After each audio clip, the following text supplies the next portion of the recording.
Firelord looms over Charles Xavier, demanding to know where Phoenix is, as the professor reiterates that she and the X-Men have gone through a Stargate to save the universe from destruction. Charles, all alone without the X-Men, senses a pain in his mind with the absence of Lilandra as he cries out and feels as if his soul is being torn as the nightmares begin returning. Firelord asks if he's in pain after hearing him cry out, and Misty, cradling the professor, lashes out at the alien, reminding him that he wanted to kill Xavier and that he has no right to, as they've harmed no one. Mumbling about the dream returning, he talks to Misty as if she's Moira, as his mind returns to a few days after Moira came to the mansion and she had sedated him while talking to herself of how a part of her still loves him.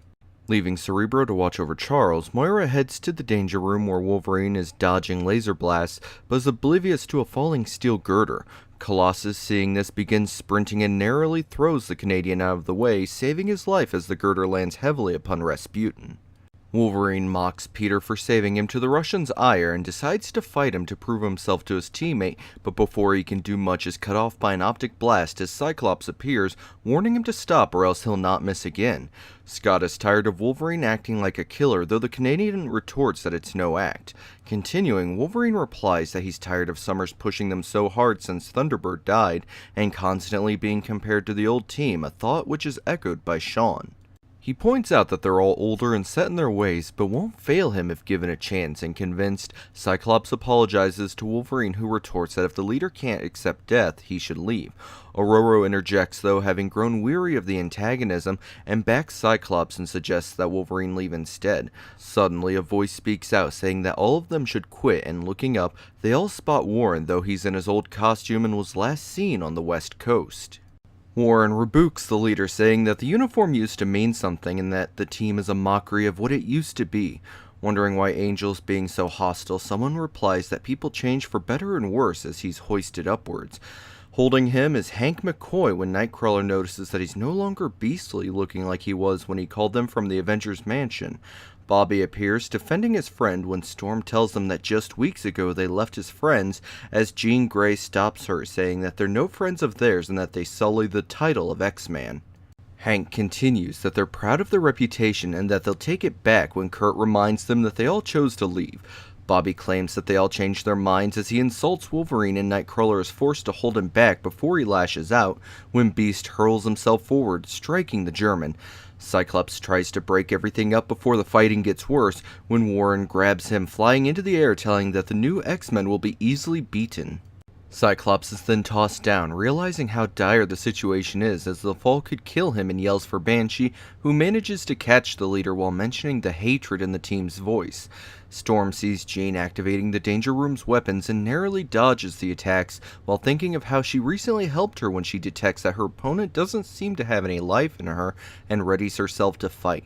Across the room, Wolverine faces off with Iceman, noticing the same thing and hesitates.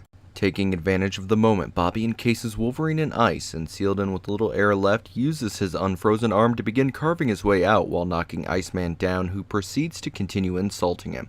Turning to Banshee, he flies to take care of Angel while Scott yells for him but is ignored. Summers realizes that the old X-Men are fighting as a team and using their experience against their opponents.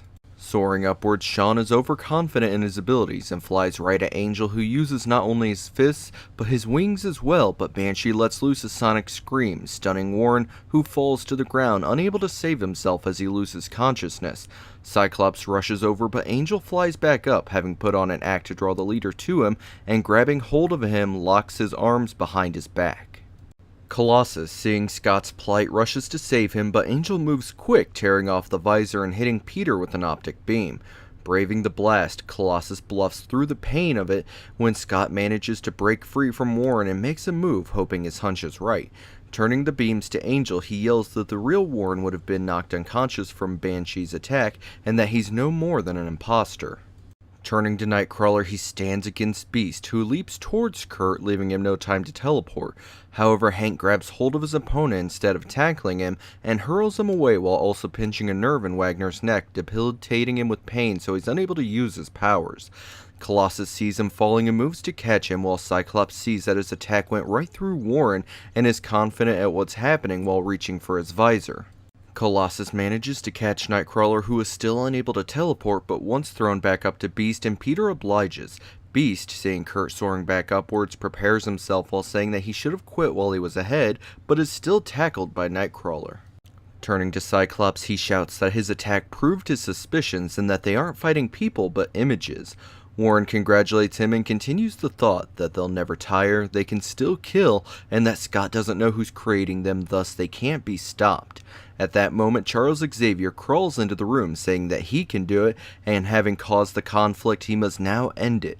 Straining against Moira's sedative, he fights to take control of the situation and dissipates the fake team, stating that he's responsible for creating them when Wolverine hears laughter. Turning, they find an evil version of Charles, claiming to be the mastermind behind the attack, and that the X-Men's combined powers will be unable to stop him. Cyclops, though, unleashes an optic blast, but is shocked to see the enemy disappear. Reappearing, the evil professor laughs when Wolverine charges him, but before he can strike, falls into a pit that appears in the floor. Colossus rushes forward and manages to grab hold of the Canadian, whose senses are conflicting, telling him that he's hanging in a chasm but also simply laying on the danger room floor. Charles warns that it's no more than an illusion, but if he convinces himself it's real, he'll die as if he were actually there. Summoning his strength, Charles recalls the banished X-Men, who attacked the fake professor. Defeating his enemy, Xavier informs the others that it was no more than the evil part of him that would use his powers to rule. Worried that his mind is breaking due to the nightmares, he despairs over potentially killing everyone he loves. Coming to his senses, he lays before the Stargate, knowing now that the nightmares were caused by a mental connection between himself and the alien woman.